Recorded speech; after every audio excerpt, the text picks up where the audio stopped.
Morning, everyone.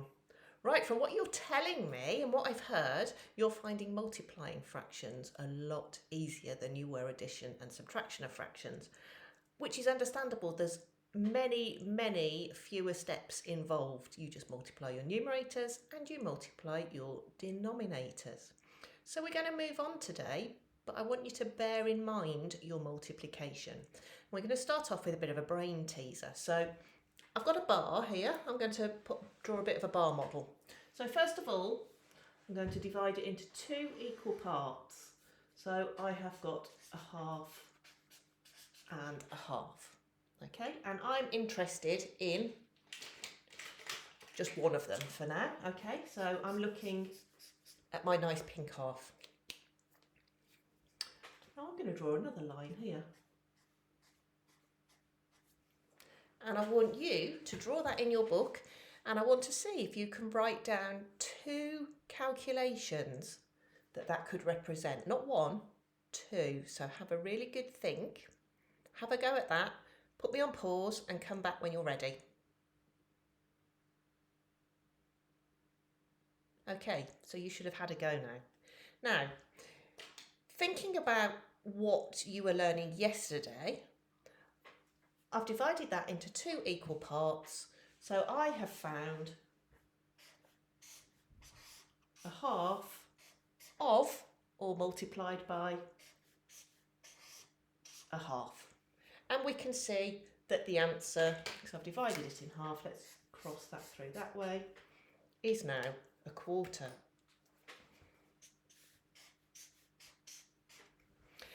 But I asked you for two calculations. So when we're finding a half of something, what are we actually doing? What did I do to this half? I divided it. I divided it into two equal parts. So actually, could we say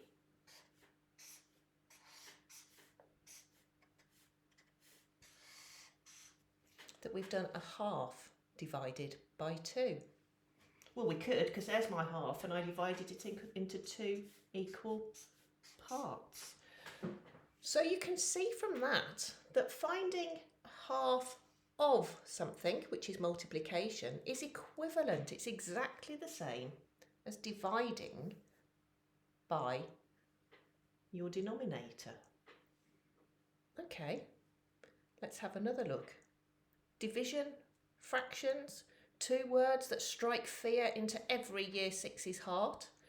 Really simple. So what about if I had a quarter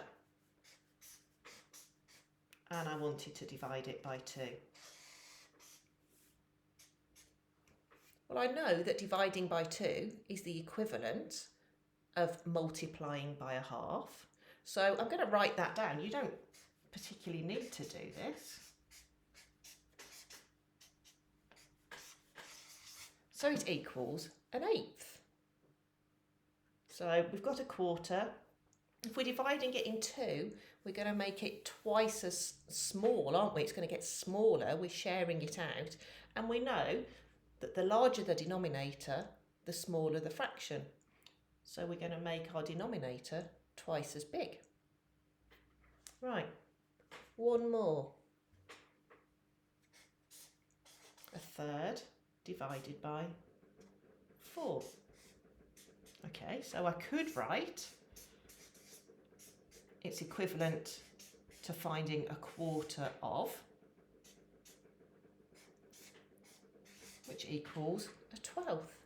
So what do we spot here? Well, we've made our denominator 4 times bigger to get 12. We've made our denominator here twice as big to get 8. And we made our denominator here twice as big to get 4. So what can we generalise there?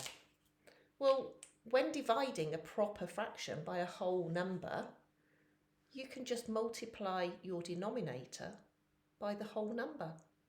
Okay, now I know it sounds a little bit bonkers, it's a division, but we're going to multiply. But you can see why, can't you? Because dividing by 4 is the same as finding a quarter of. we need to make it 4 times smaller, so we have to make our denominator 4 times bigger. So we have multiplied that by that to get that. We've multiplied 2 by 4 to get 8. We've multiplied 3 by 4 to get 12. So when you're dividing a proper fraction by a whole number, you can just multiply your denominator by the whole number, because that makes it the right number of times smaller. So again, it is no more difficult than multiplication of fractions, which is way easier than addition and subtraction. If you want to put the extra step in, you can, but there's no need to, okay? I'm quite happy for you to write a quarter divided by 4 equals, and know that you do that multiplication, equals 1/12. What do you notice about the numerators? Well, we started with a 1, we've still got a 1. We started with a 1, we've still got a 1. We started with a 1, we've still got a 1. Your numerator is not going to change at this point. When you're dividing a unit fraction, a fraction that's got a numerator of 1, it does not change. It's just your denominator that you multiply by the whole number that you're dividing by. If ever you get confused, just think about, are you expecting your answer to get bigger or smaller? Okay, and if you're dividing by a whole number, your answer is going to be getting smaller, so your denominator needs to get bigger. Okay, right. Have fun working through those. I'll be setting you some extra challenges as well. Any problems, let me know. See you later.